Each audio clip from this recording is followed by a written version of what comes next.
ডেকে নেব তিনজনকে, শ্রী শুদ্ধনাথ সরকার, সুখদেব বসু মল্লিক এবং অরিন্দম দে।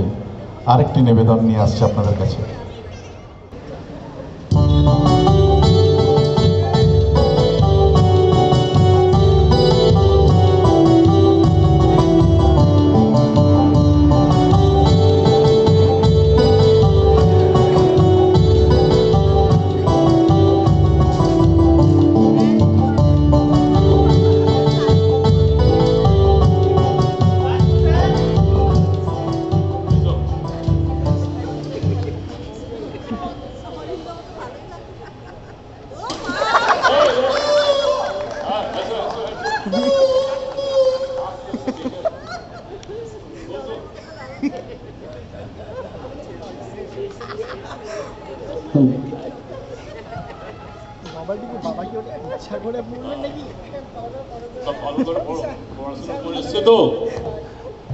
তোমাদের যে আমি কতগুলো রচনা পড়ে আসতে বলেছিলাম, সব রচনা পড়ে এসছো তো ভালো করে?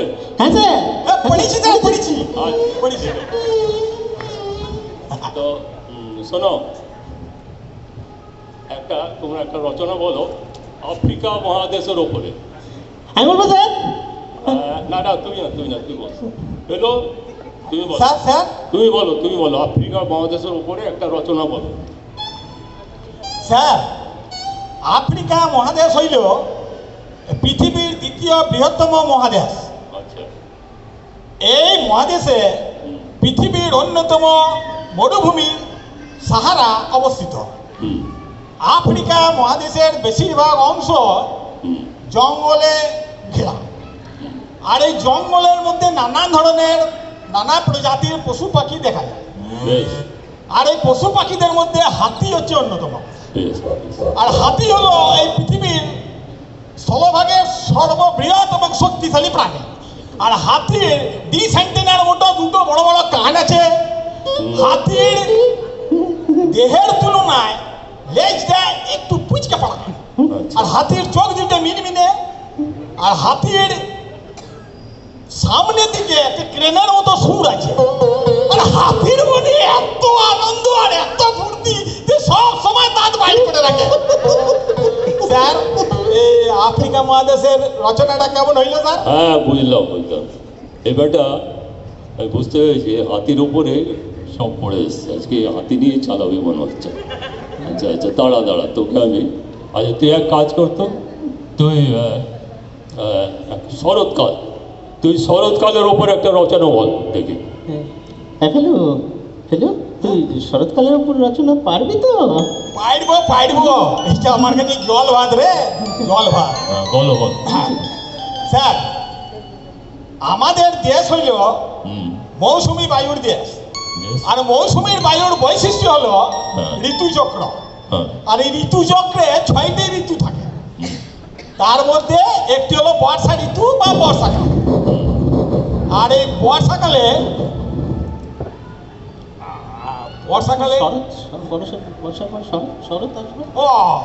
এই শরৎকালের মধ্যে থাকে, ঠিক আছে? আর শরৎকাল হইল, শরৎকালে আকাশ পরিষ্কার থাকে। শরৎকালে শিশির চারিদিকে দেখা যায়। শরৎকালে কাশফুল ফোটে। আর শরৎকালে দুর্গা পুজো হয়। আর দুর্গা পুজোতে মা দুর্গা যখন আসে তখন তার 2 মেয়ে, এক লক্ষ্মী আর সরস্বতী, আর 2 ছেলে, কার্তিক আর গণেশ। আর গণেশের মাথাটা হাতির মতন। আর হাতি হইল এই পৃথিবীর সবচেয়ে শক্তিশালী প্রাণী। আর হাতির চেহারা, আর হাতির 2 সেন্টিমিটার মতো দুটো কান আছে। হাতির দুটো মিনমিনে চোখ। আর হাতির দেহের তুলনায় লেজটা এইটুকু পুচকি পাড়া। আর হাতির মনে এত আনন্দ, এত ফুর্তি যে সব সময় তাতে হাত বের করি। ঠিক যা ভেবেছিলাম তাই।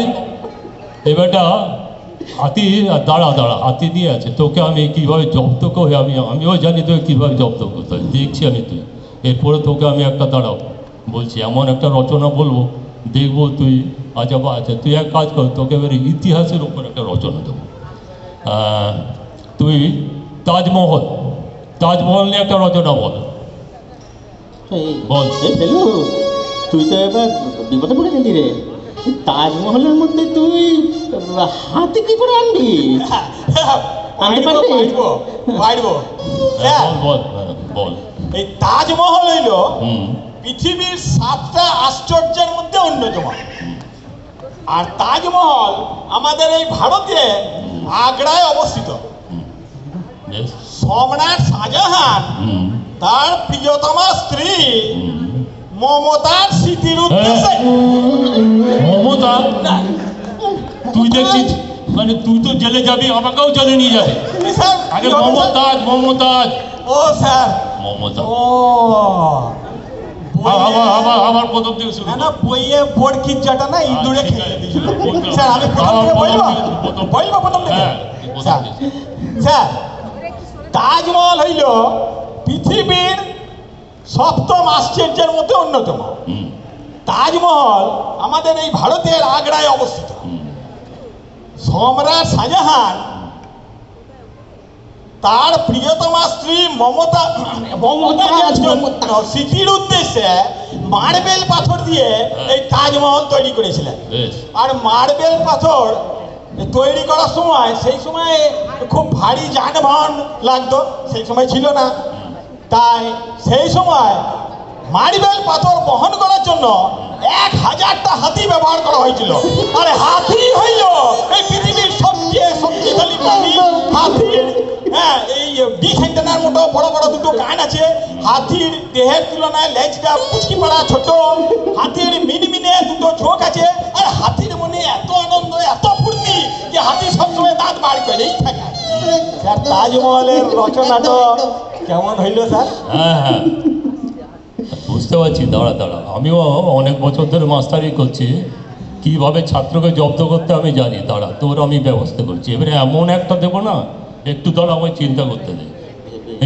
দেখবো তুই এবারে সেখানে হাতি কি করে আনিস দেখছি। তুই আচার্য জগদীশ চন্দ্র বসু সম্বন্ধে এবার একটা তুই বল, একটা যেমন দেখি তুই এখানে কিভাবে হাতি আনিস। এই রে ফেলু, এবার তুই একদম ফেসে গেছিস রে। তুই আশ্চর্য জগদীশ চন্দ্র বসুর রচনা হাতি হাতি কি করে আনতে পারবি? Impossible has not in my dictionary. যে কোনো সমস্যার আমি সমাধান নে করি। নে নে, শুরু কর শুরু কর শুরু কর। অনেক অনেক হয়েছে, শুরু কর। আশ্চর্য জগদীশ চন্দ্র বসু হইল ভারত তথা বিশ্বের অন্যতম প্রাতঃস্মরণীয় একজন বিজ্ঞানী। ঠিক। আচার্য জগদীশ চন্দ্র বসু গাছপালার উপর গবেষণা করে বলেছিলেন যে গাছেরও প্রাণ আছে। আর এই গাছ থেকে কাঠ তৈরি হয়। আর এই কাঠ থেকে চেয়ার, টেবিল, আলমারি, খাট তৈরি করার জন্য কাঠ মিস্ত্রিরা ফেভিকল আঠা ব্যবহার করে। আর এই ফেভিকল আঠার ডাব্বার গায়ে দুটো হাতির ছবি আছে। আর এই হাতি হইল পৃথিবীর সবচেয়ে শক্তিশালী প্রাণী। হাতির ডিসেন্টেনার মতো দুটো কান আছে। হাতির দেহের তুলনায় চোখ দুটো, লেজটা এই পুচকে পড়া ছোট, দুটো মিনমিনে চোখ। আর হাতির সামনের দিকে একটা ট্রেনের মতো সুর আছে। আর হাতির মনে এত আনন্দ, এত ফুর্তি যে হাতি সব সময় দাঁত বাইরে করে থাকে। ওরে বাপ রে বাপ, আমাকে পাড়ি দিল রে বাবা। ও এই কি আছিস? এই আমাকে একটু গাছ কেটে নিয়ে চল।